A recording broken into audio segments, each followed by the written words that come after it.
Hello viewers, in this tutorial I discuss about discrete time signal. So actually what is discrete time signal? A discrete time signal x of n is a function like that. A discrete time signal I just got it x of n, okay? So is a function of a independent variable that is an integer, that is the number is always integer, okay?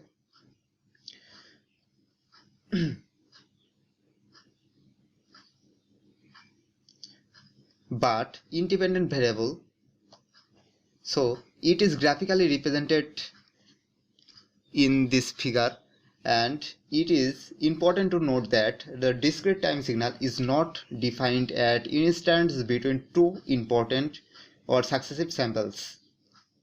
So also it is incorrect to think that x of n is equal to 0, okay? That is the x of n is equal to 0 is not possible.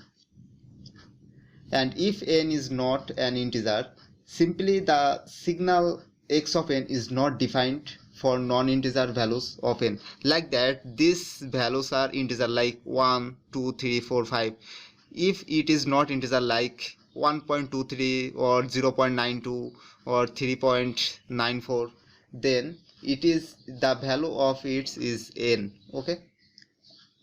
So in the sequel we will assume that a discrete time signal is defined for every integer values n for minus infinity to plus infinity.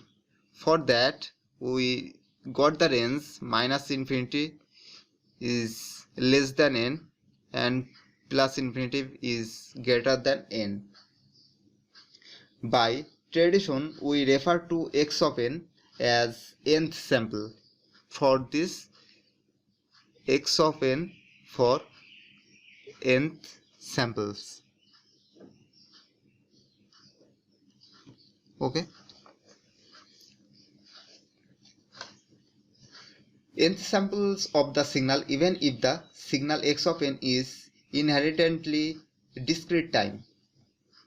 And if indeed x of n is obtained from these samples, an analog signal xa_t, then xa equal xa_n of t. I just discuss about its like here. That's the sampler x naught nt equal x of n. That's the discrete time signal, okay? And the quantization here. And where t is the sampling period. So besides the graphical representation of a discrete time signal or sequence as the insulation, there are some alternative representation that are often more convenient to use. These are number one is functional representation.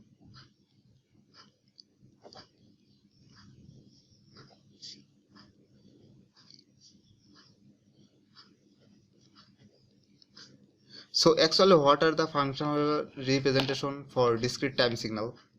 So here x of n equal like that the number 1, 4, 0. So 1 for n equal 1, 3, and 4 for 4 n equal 2 or 0 otherwise or elsewhere, okay? For this number x of n, this number, the n for this n, okay? I just relate two things in this configuration. So that's the functional representation. But when it's tabular representation, such as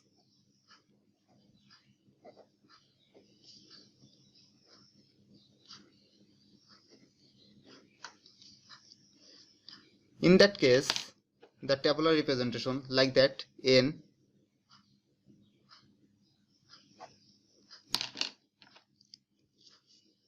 are here x of n,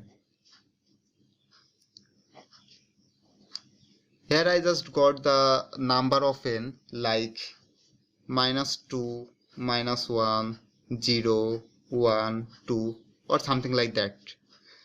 After that the x of n like 0, 0, 0, 1, 4. Okay, so that's the tabular representation. And next one is sequence representation. For the sequence representation,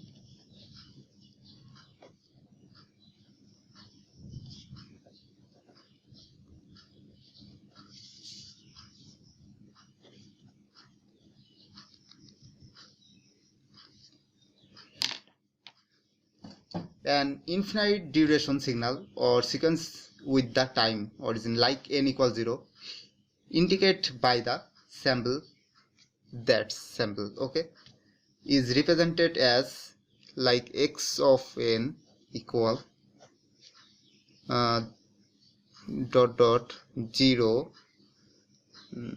0, 1, 4, 1, 0, 0 or something like that.